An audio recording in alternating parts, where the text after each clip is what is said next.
Good morning, good evening, good afternoon, or whatever time this stream is finding you. Welcome to another episode of Recover the Ball with Cowboy Chris. I am your grateful and gracious host, Cowboy Chris, here with another installment. And you know Recover the Ball is the show where we meet at the intersection of healing, hope, and having a good time. This is a place where passion meets purpose. And today, y'all, we got a good one.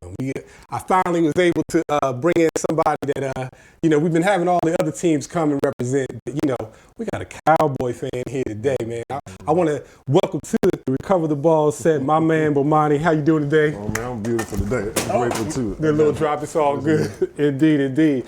And so, as I always like to do, I like to jump into the Cowboys updates and takes, which I'm going to get into in a second, but I had to welcome my man Bomani to the show. And it's going to be a short update because I got somebody to help me out with the updates and takes because I got another Cowboy fan here today that I'm so glad to have and whatnot. But as you all know, it's off season. We're about 3 weeks away from training camp. Before you know, we're going to be out in Oxnard, and then we really get to see what we got. We got had a great draft. We got some new linebackers into place. If you listen to the mainstream media, you would think, we falling apart. Even after, we did fall apart in that playoff game. I can't lie about that.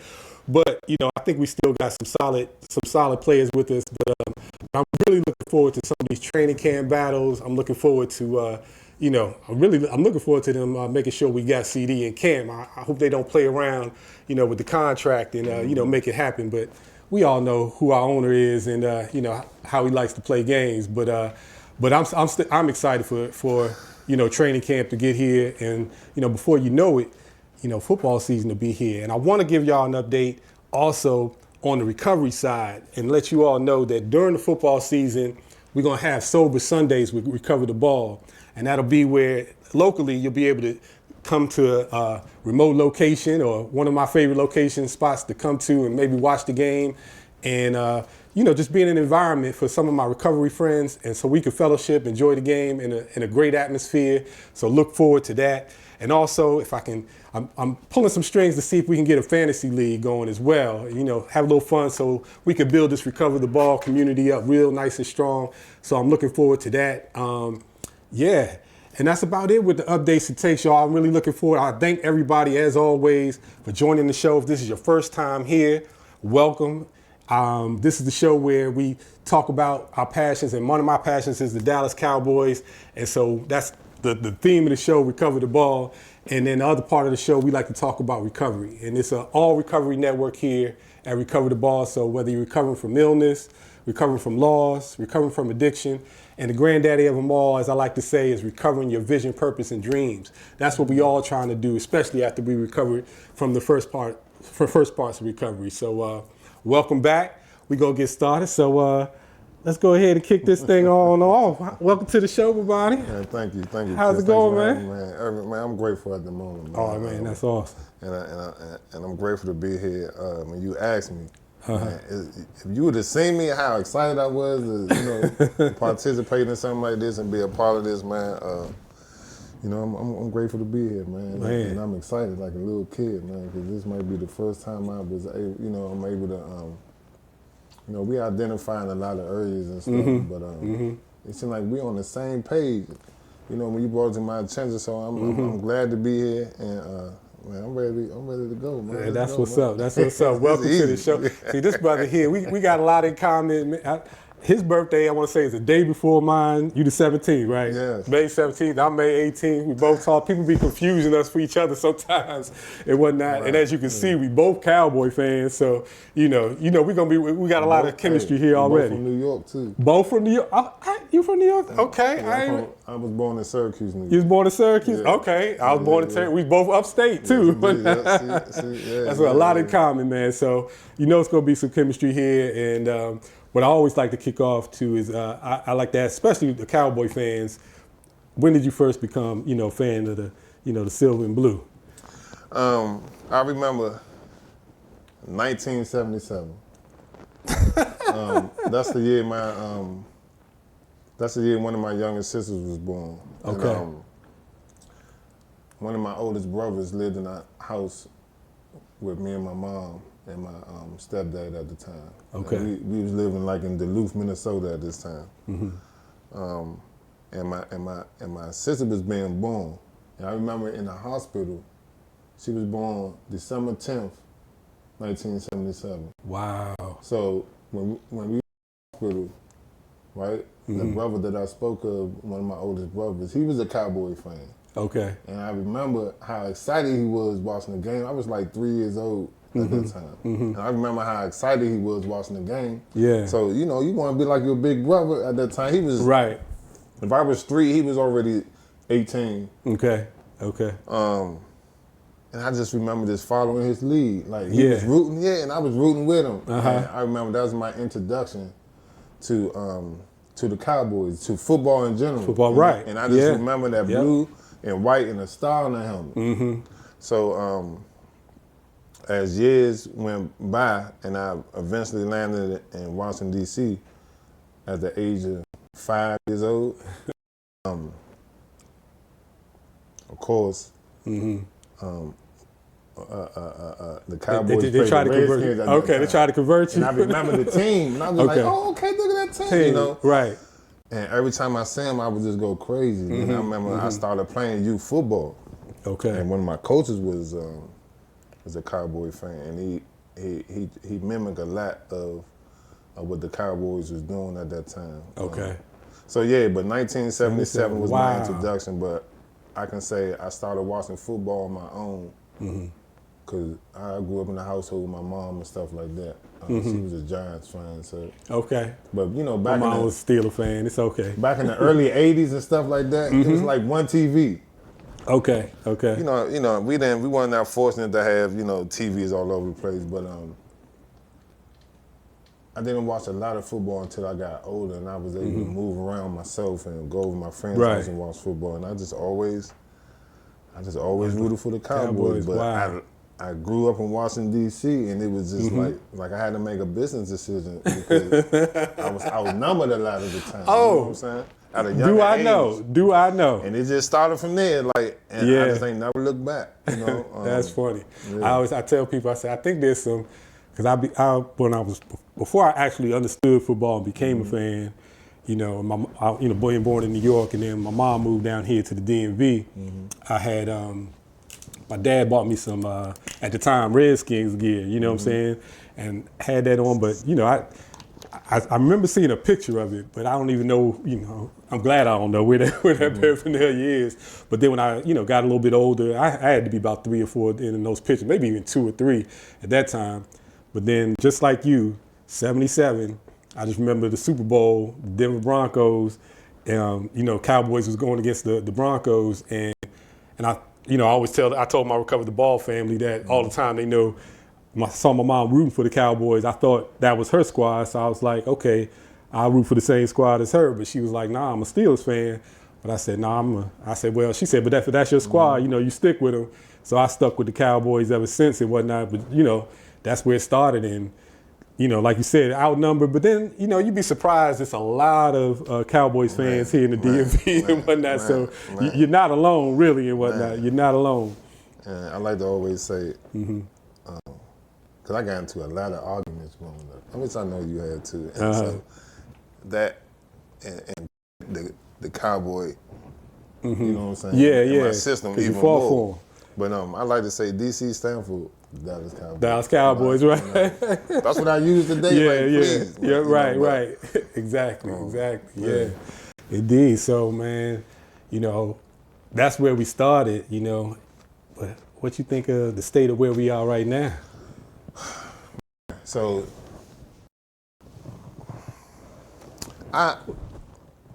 during this time of the season, I'm just an observer.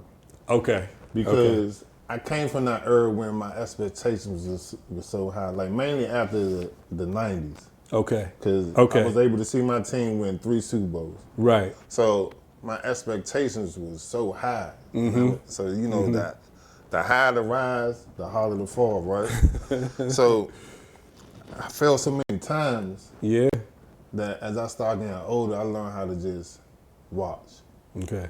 And be grateful for what they present during the regular season. Yeah. So during this time of the year, I just listen a lot. I see what's going on. Yeah. And to answer your question, I don't know what to expect. I know the last 3 seasons we went 12-5. Right. Which is something that I haven't seen in a long time since the glory days. So that's a positive. Indeed. Right, prior to. So, like I said, I don't know. I want to see. Yeah. You know, I want to see what we do. You know, I like that we added a new defensive coordinator. You know, I like Zim. Yes, I'm a big fan of Zim as well. I liked what Dan Quinn brought to the table. Because of the defensive coordinator prior to him. Yeah, let's not even go there.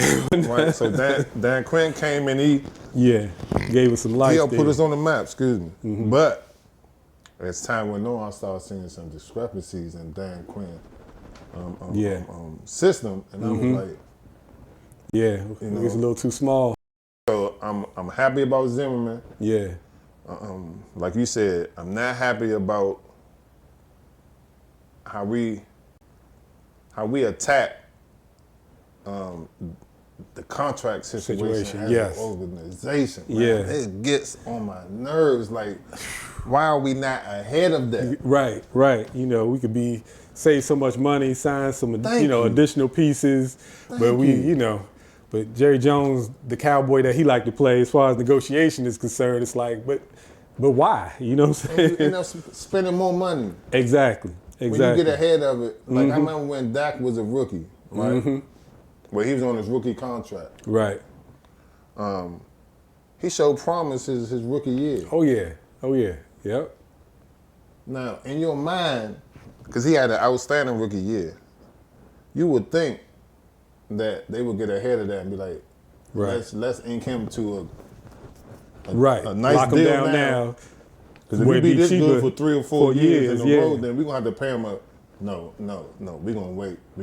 And you know the cost is going up anyway, so to try, even if he's not paying it out, you know, you still like, okay, we got him sooner, so we spend less. So if we do got to make a change, you know, the last couple of years of the contract, a lot of times they null and void anyway. So you can, you know, so I would think they would learn. I would think that they would learn from that situation. But here we are with CD, especially after the season CD had last year. Man, I would have paid him as soon as the season was over. I mean, the season was over. I would have extended him immediately. Right. I don't want to hear we don't need no controversy on anything going to our season. Yeah. Yep. But I don't know what it is that it's just something I think it's more about the business aspect than the winning aspect. There you go. Yeah. When it comes from the top of our organization. And when you got the biggest brand, you feel like you can play like that. We win every season financially. On the business side. We win every season. But on the field,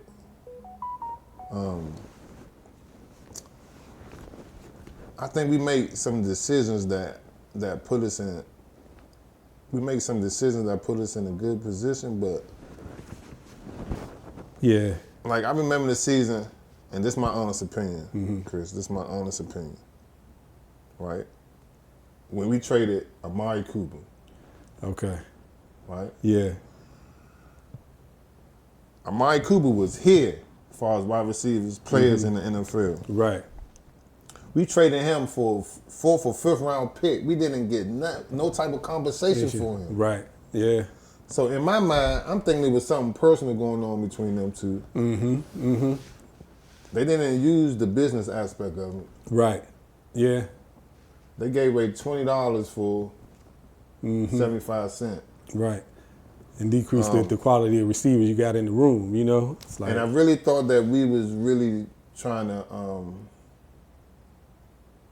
tank for real, because we didn't replace that production. But somehow it wasn't only that. But Amari Cooper headlined that off season, right? With his trade for we still came in that season and won 12 games, and I think that was a gift and a curse for us, because you start to think you could do it your way, you know what? Yeah. Hey, we still won 12 games. Right. but you still had an all-star receiver in CeeDee Lamb. You know, it's like, okay. Well, he was still young at that time. Right. He was still young. But the curse was, hey, see, we're gonna win games no matter what. Like my way. Like Jerry and people Jones still and the gonna Joneses. I don't want to put everything on Jerry because he has a son now that I feel like is really, really making a lot of the decisions too. Right. And I think when we won 12 games that season, I just feel like they figured they could it just do made it worse. Like they can do whatever they want to do. You know. Yeah. And they made money that, you know. Oh, they always making money. That's for sure. Man. So now I'm just like, I see the same things happening. You know, this draft was a beautiful draft, but I was hoping that we drafted a running back. That's what I was looking at. Like that 4th round, we picked up the linebacker. I was hoping we would have picked up, you know, one of those running backs because it was a deep running back class this draft. And I was like, okay, here's the perfect time. But we picked up the Notre Dame running linebacker who, you know, from watching, you know, other shows and things like that, seems like he's, you know, maybe can pick up quick. But I was still like, okay, our running back room, that's the question mark. We let Tony Pollard. Well, I can't even say let. From my point of view, I'm gonna say let, but from my organization, they wasn't gonna pay him. Yeah. You know. But after Zeke took all that money that time, I don't think they're gonna do that with a running back. And the value of the running back has fallen. Most definitely. But you got to ask yourself, okay, who's going to be our? We have to have a running game. We can't rely on that. Right. No team in the NFL, like, if you have a good quarterback, they have at least a above or average running game. Yeah. And I didn't see them make any moves in that area. Yeah. You know, so that. Right now, that's my concern. Our running game and CD's situation. But besides that, I feel good about who we drafted on the offensive line. BB and the left tackle. Tyler Guyton, I like that. I like who we drafted on defense as far as the linebacker that you spoke of. And cornerback. I think we could have brought my man back, though. Which one? Who's that? The cornerback that we had last year from Gilmore, Stephon Gilmore. I think we could have brought him back. They still got a chance. They, you never know. Sometimes them veterans, they wait till around camp, you know, and see because, you know, of course they trying to save them dollars, so they figure the longer they wait, maybe the better deal they can get. But yeah, I'm with you. I think they should bring him back too. We deal with injuries in that area though too. Yeah, you know what I'm saying? Yeah. Trayvon may not be at full speed. Nah, you can't put him. You know what I'm saying? And with that being said, so who is going to be? We lucky to have the play of our cornerbacks, our young cornerback. Oh man, that's just been phenomenal. I feel like we could have brought him back just to solidify that. And we still may. I still think we got a chance to get him and whatnot. I think he wants to be with us, but I think it's you know, then it comes back down to that business side, like you say. You know, is it going to be for the right price and you know those types of things. But I be saying why. All right, so it's a salary cap. It's not like the money coming out of your pocket. You have to spend this money. So when I see other teams aggressive, mainly like, I'm going to say a team that's closer to us in our division, Philly. I knew you was going to say Philly. You see them, man? Well, yeah.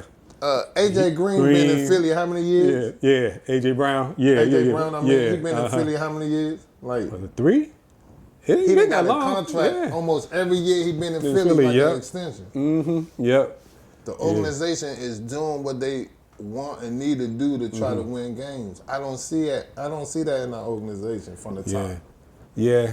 They're kind of fickle there. So that bothers me, man. I think, you know, and it's funny because you were talking about the run game. I was thinking that I wonder, was it more so the scheme we had last year than it was necessarily, you know, the backs themselves? Because even though we didn't get another back, I really want, like you say, I want somebody explosive like a Pollard, you know, Deuce, Ron. I mean, I think he could be explosive, but he's small, so it's kind of hard to. But I feel like if they had a better, this year, I hope they improved that run game scheme because I feel like that was, you know, it was like lacking in creativity. Like we depended on, like you said, depended on Dak for mostly everything last year. For me, it was part scheme and part offensive line though too. Good right? point. Good Big point. Mike, I was grateful to see Big Mike finally become the play caller though. Yeah. I think we hung on to Kellen Moore too. Oh man, I was like, good gracious, man. Yeah. Oh my I was goodness. so man. I feel like I was when ready we for him signed to go. Mike McCarthy, he wasn't the head coach.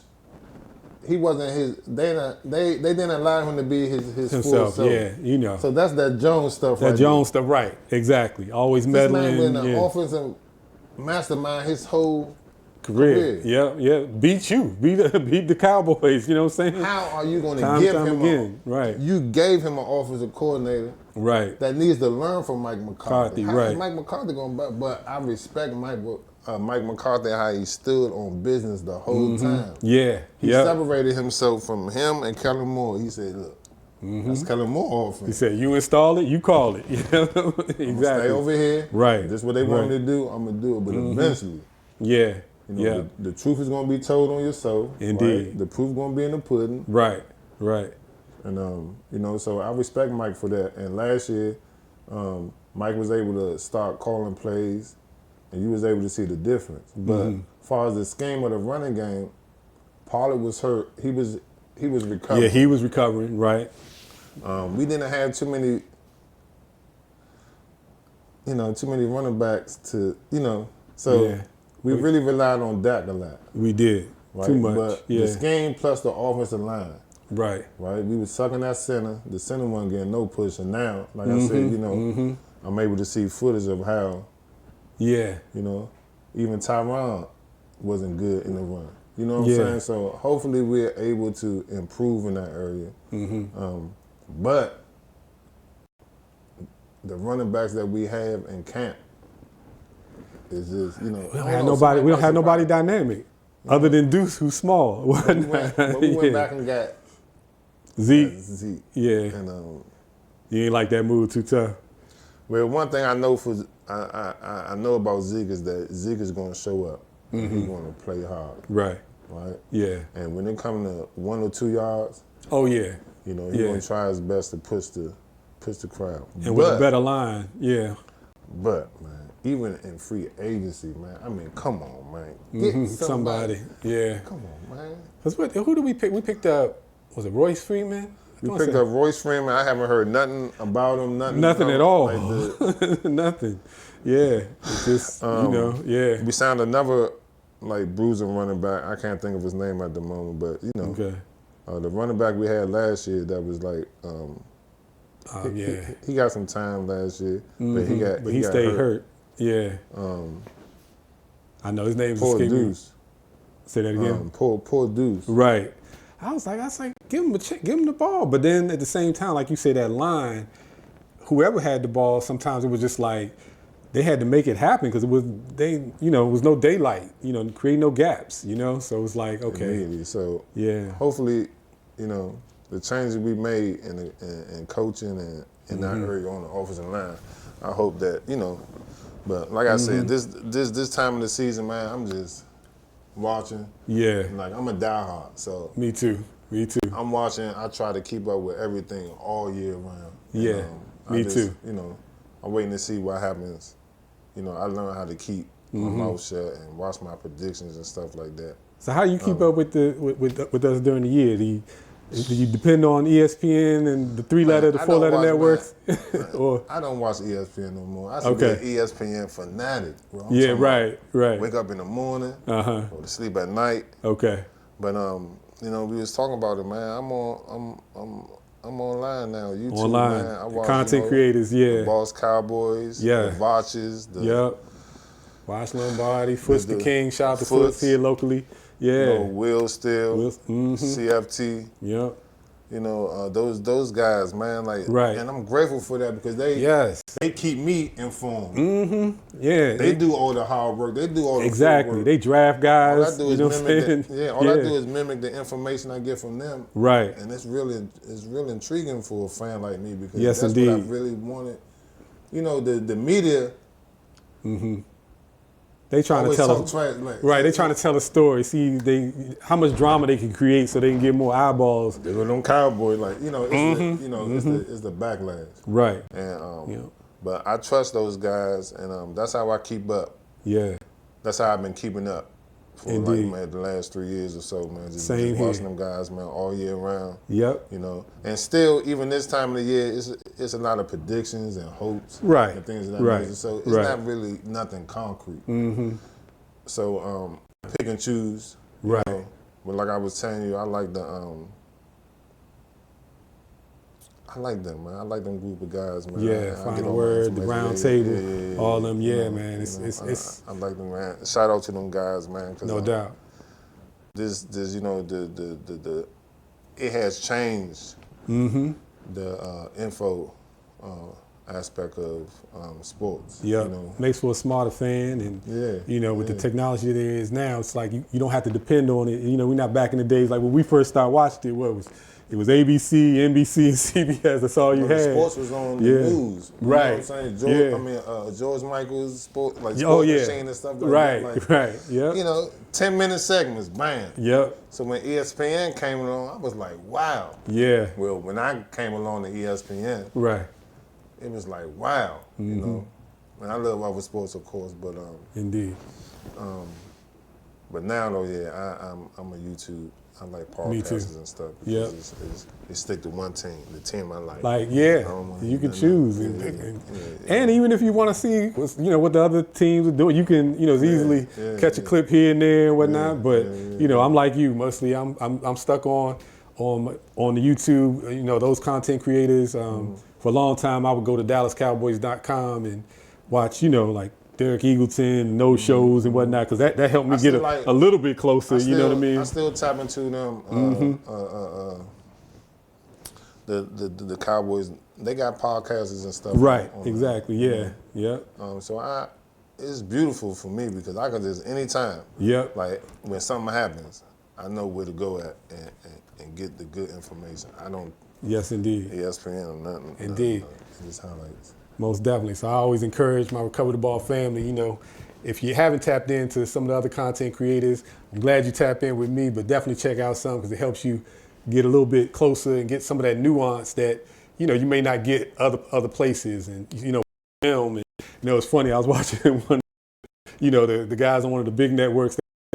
Man, I'm so mad that they gave the fans film now because now they think they know more than we do now. But the all 22. Yeah, the all 22 and stuff like that. Yeah, it's like, I be watching them break it down. I be like, hold up, how they get their hands on that, right? I want to get my hands on that too. It's beautiful. Indeed. It's beautiful. Man, but I appreciate you coming on and talking some Cowboys with me. We're going to get ready to take a break so we can jump into this next segment. Man, Recover the Ball family, I'm having a ball, especially having a Cowboy fan on here. So we can, break it down to you all and give you all that good insight and give you a different perspective of what's going on. But we're going to take a quick commercial break, and then we'll be back like we always do and talk about the other side of the passion, which is recovery. And so we'll be back in just a minute.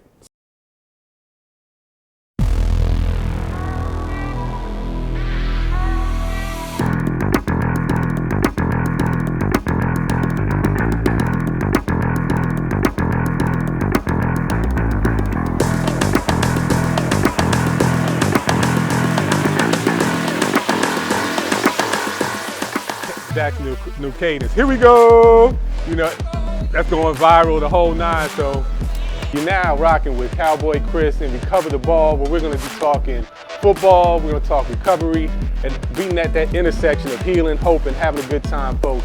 I want you to give me 15 minutes and then give me the last 15 minutes and then check out at least 3 episodes, and I'm sure you'll be convinced that this is the show that you want to rock with great Cowboys content. We're going to be talking recovery, we're going to talk in life, because, in life, we're trying to not only, root on our teams, and we're not only talking about recovery from substance abuse, we're talking about recovery. There's a lot of people out there trying to recover their dreams, trying to recover that hope, trying to recover that purpose. And we're going to do that here on Recover the Ball with Cowboy Chris. I'm going to have great guests, like my great guest I have here now, Karen. She's going to rock with me, and we're going to be doing great things here at Recover the Ball with Cowboy Chris. Tune in.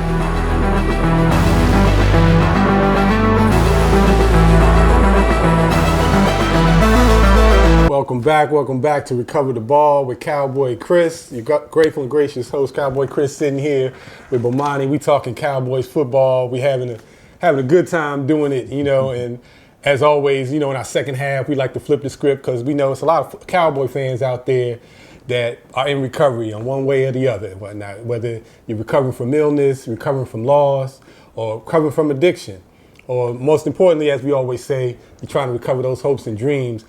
The whole impetus of this show was to get all of us to come together, for those that's in the recovery community and those that are Cowboy fans or just football fans in general, because we've had some other fans on here as well, to just, come together, because we meet at that intersection of healing, hope, and having a good time.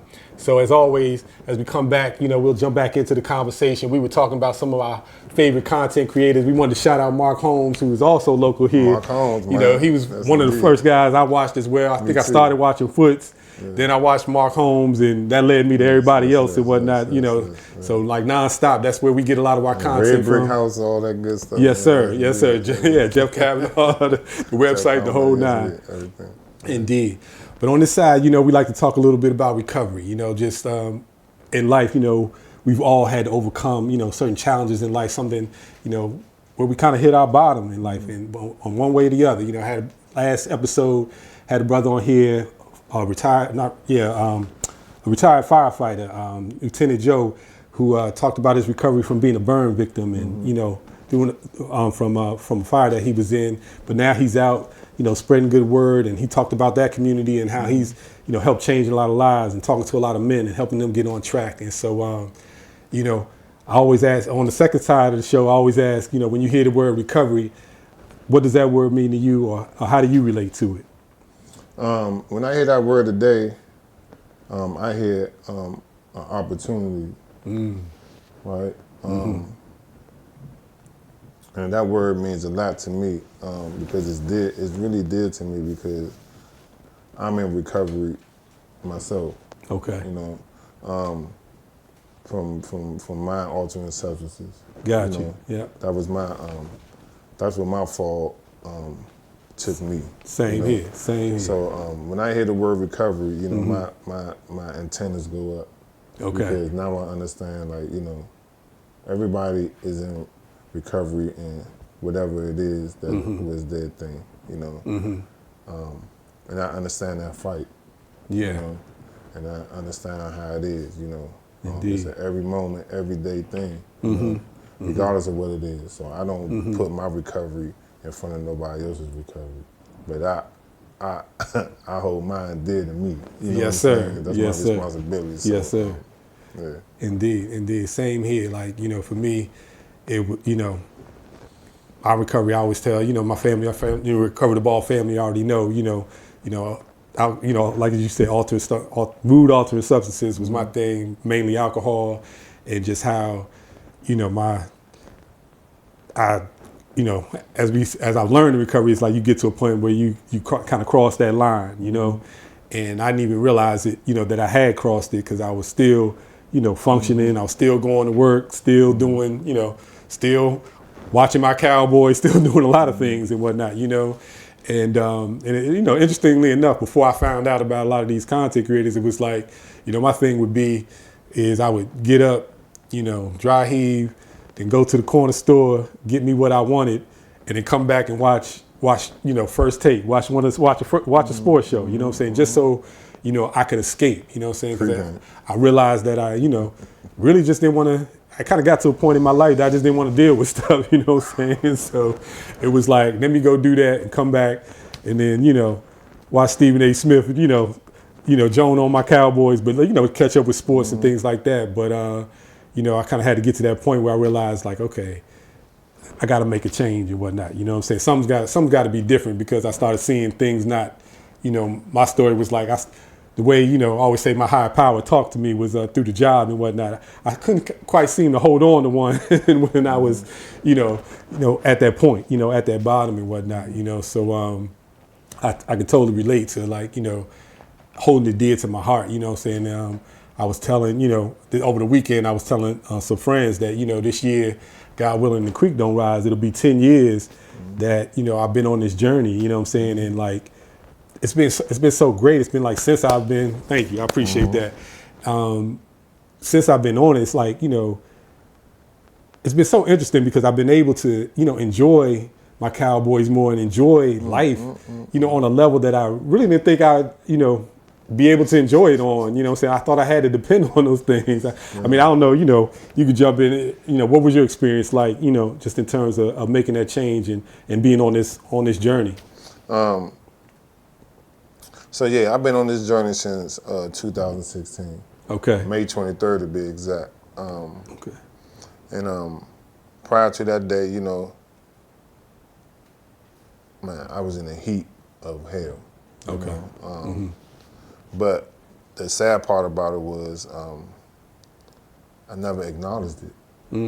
I thought I was comfortable in my skin, for a long time. Everything was falling down around me, losing my job, losing my family, no place to stay to call my own anyway.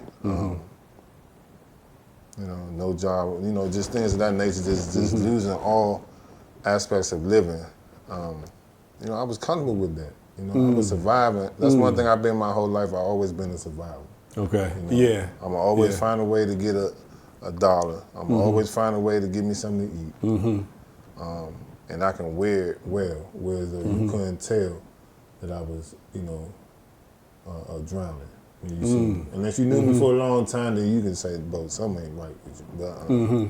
But but eventually, all the masks I tried to wear eventually faded off. But the most important, my higher power spoke to me one time.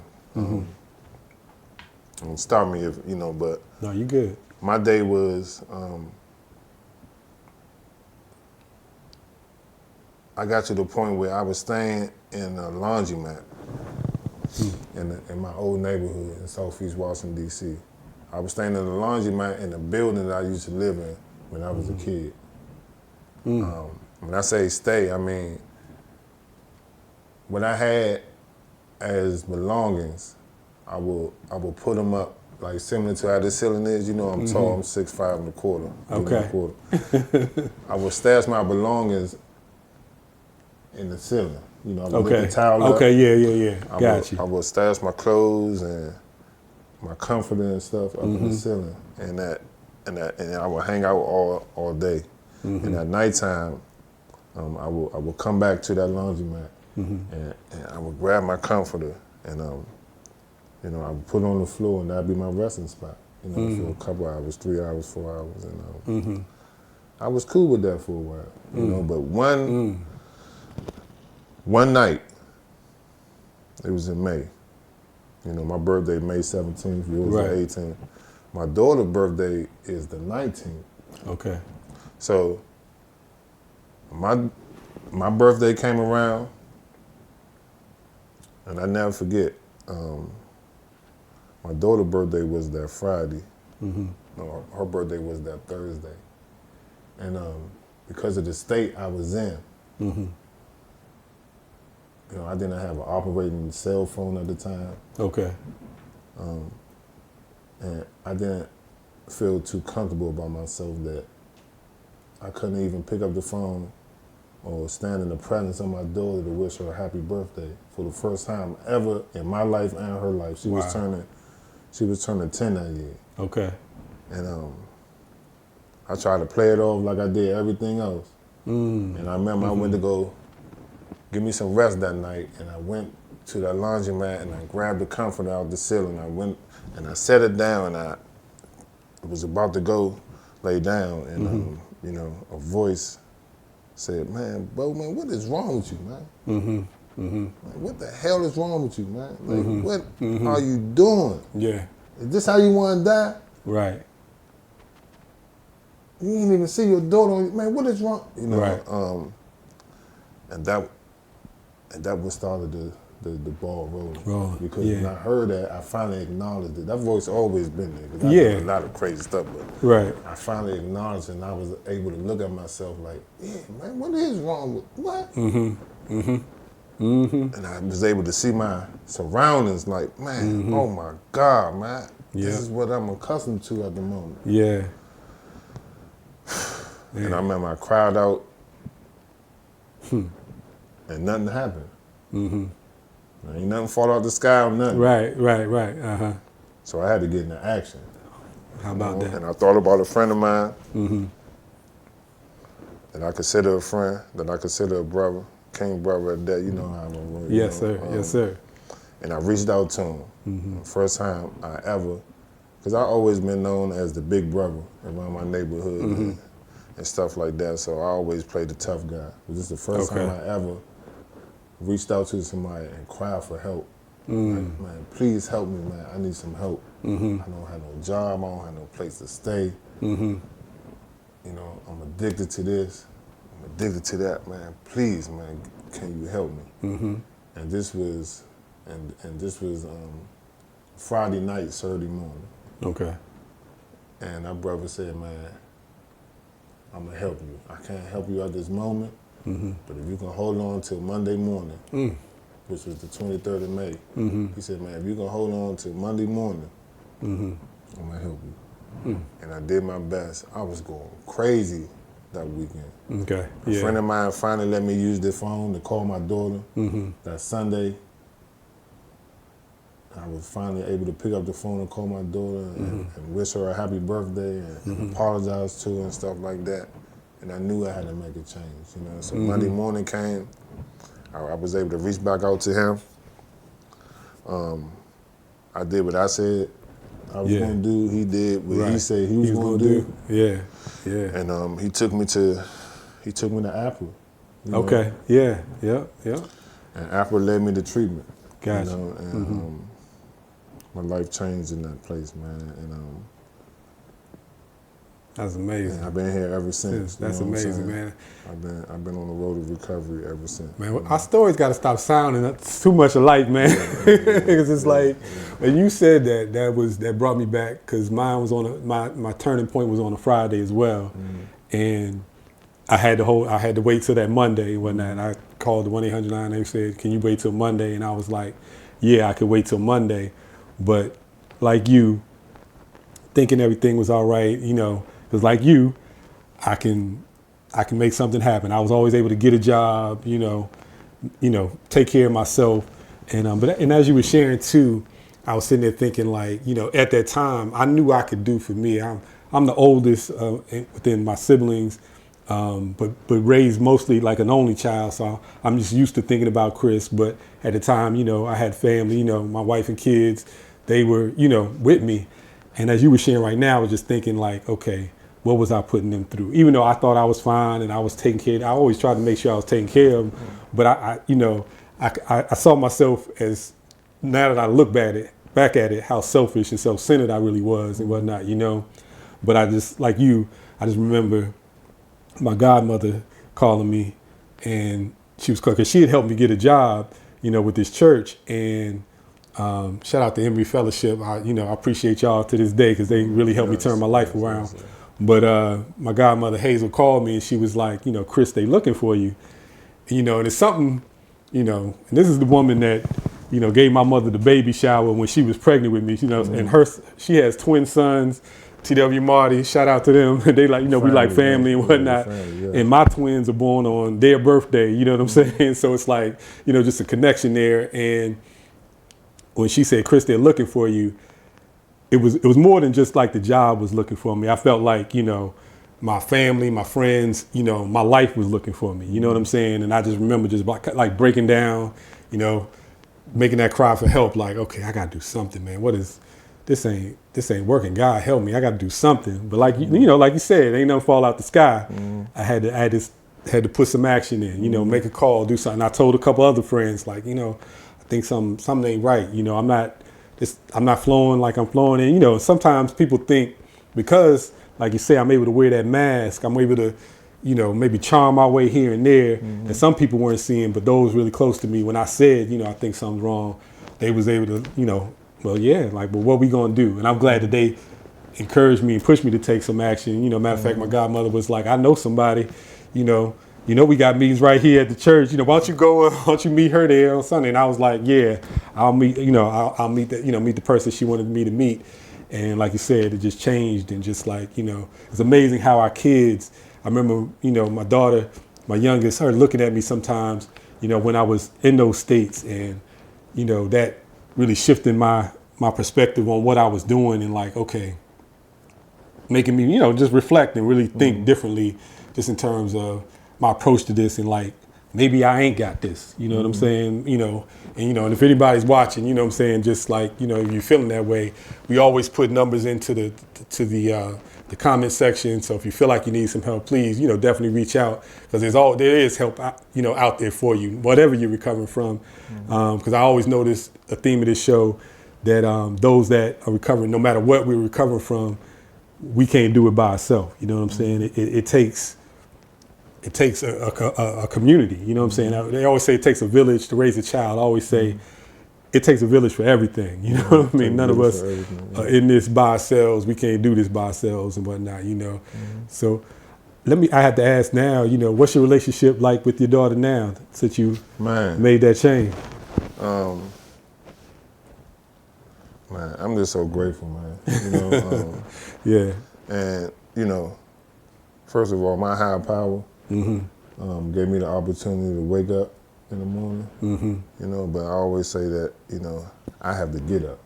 Right. So that's the blessing every day. I gotta use that. I've been getting up for these last 8 years, man. I've been living life close to what I was supposed to been doing. So I don't celebrate it too much. But one of the high points of my life is being able to be in my kids' life. My daughter, that daughter now, she just turned 18 this May, and she just graduated from high school. Oh, congratulations! And she was able to see that transition. Yeah. It was crazy. I got we don't glum a lot, man. I like that. Yeah. So I remember when I was first able to see, because I went to treatment, and they put you on a blackout period for like 60 days. Okay. So when I was able to, when I got out of the blackout period and I was able to travel on my own, I was able to get in contact with I had me a therapist and things of that nature. So I set up a meeting with a therapist, and I was able to tell my kids, because this is my first time seeing them in 60 days. This is where Daddy's gonna meet at, So my daughter was 10, my son was like 7, and I had a 3-year-old, 4-year-old. And my therapist was over here on Pennsylvania Avenue, But mind you, I went to treatment at weighing like 170 pounds. Okay. And at 60 days, I ballooned to 240 pounds.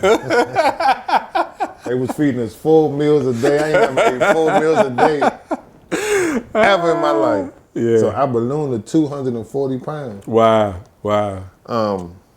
And I remember when I got off the bus, and I was heading to the therapist, which was like maybe like a block and a half away. I seen my kids. And they thought they seen me.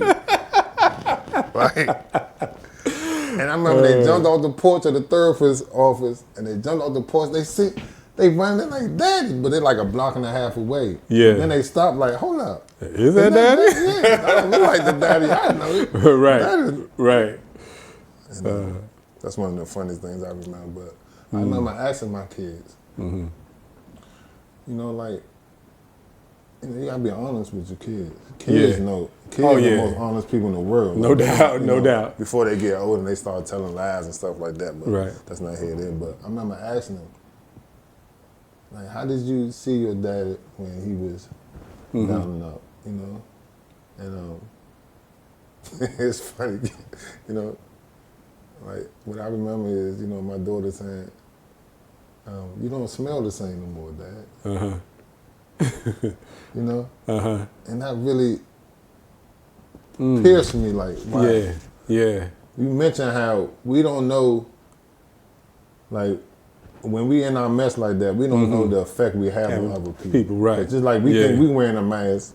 Our friends and our close ones wearing masks too. Yeah, that's true. So that's very true. You have some friends that gonna be upfront with you, telling man, you are bugging, man. Get yourself together. Right. Of course, our defense mechanism is gonna kick in and be like, no, you bugging. That's how I was anyway. You can't be telling me I'm messed up. Right. You know, but there's a lot of people that really, really care about you, man. That's they right. Continue to love on you when you ain't love yourself. That's right. And I didn't understand it until I got 10 toes into my recovery process and start learning how to reflect on myself and doing the proper things to get my life back in order and things of that nature, where I was able to see that, man, I affected everybody around me. Yeah. Mainly the ones that really, really deeply loved me, because I was breaking their heart. You know? And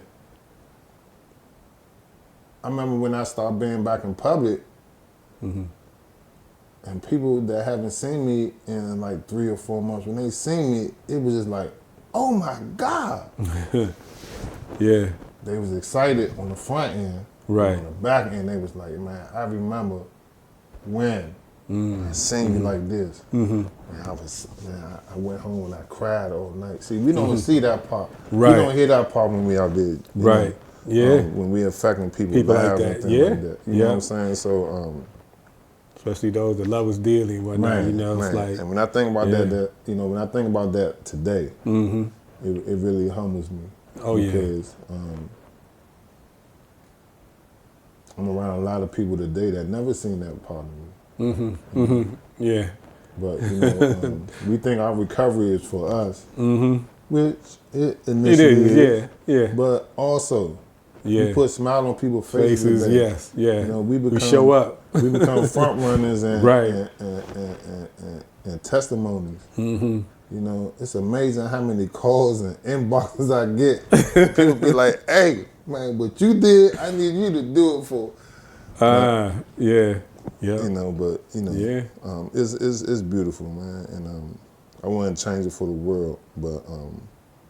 You made me smile when you told me how much you weighed, because, like, for me, that was a big, you know, significator, if you will, that I noticed for myself, because, you know, I'm a slim dude. I'm like you know, tall as well. And then I remember I got on a scale one time, and it was like, I was down to like 154, you know, because I was on that liquid diet, you know what I mean? And I was like, man, I ain't never been this, you know. I never could gain a lot of weight anyway, but at the same time, it was like, okay, nah, this ain't right. But like you said, as soon as I started my journey of recovery, I was able to get up to 200, and I was like, you know, I was much bigger, and I was like, you know, not too much big. I still carried it in a slim fashion, but I was like, wow, I actually got to 200 pounds. I think the most I got to was like 204 or something like that.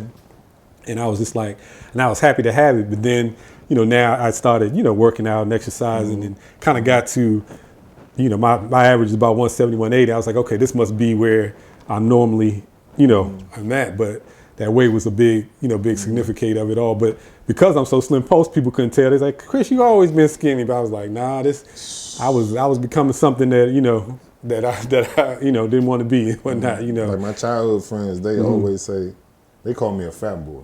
Okay. Right? Okay. By the time we met, I was similar to where I'm at today. So you wouldn't say, you would consider me slim. Right. Which I'm really at a healthy weight. Right. But people that I grew up with, they see me now, they call me fat boy because I always been slim and frail. Okay. You know, and I didn't know what I was, you know, my lifestyle, my death style at the time. How about that? You know, I was depriving myself of all the nutrients and things of that nature. Yeah.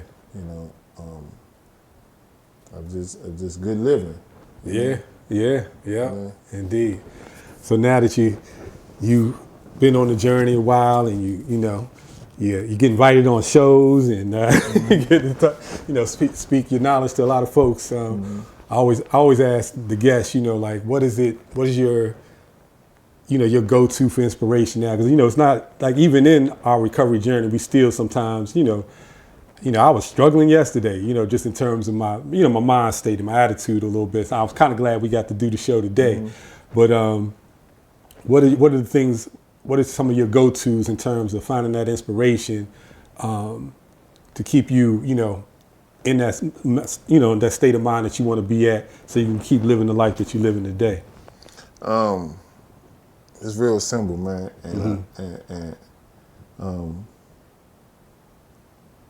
Whether it be books, movies, whether it be people, what is it, whatever it is. It's my story. Ah, okay. It's my story. Like, I have the best story in mankind. Okay, yeah. And the longer I stay on my journey of recovery, sometimes, I'm not gonna say I get further away from my story, but I have moments throughout the day where, like, say at work, I may be down about how things are going a little bit, and I don't think about my story and my journey. But as soon as I do, it's like I hit the reset button. So we hit the reset. Yeah. What am I? Why are you bugging? Why? 8 years ago, man, I was the scum of the earth. Now everything is okay, man. Yeah. Now I'm able to deal with life on life terms with For sure. what I thought was the things that we thought was helping us, was just hiding it, and disconnecting me from my spiritual connection with my higher power. Indeed. So I have to really be humble, because life is good today, man. I'm experiencing things that I experienced things that I wanted, and I surpassed a lot of things too. So sometimes when I get caught up in life, like we talking about the, like football, right, or Cowboys, right. Man, every Sunday, man, I had a certain routine. I always loved football. Yeah. Sundays. So I will always get my stuff, and I'm in the house by 12 o'clock. Yeah. Yeah. And I'm pre-gaming. Right. Yep. That's not the case today. Yeah. Yep. Indeed. That's not the case today. So yeah,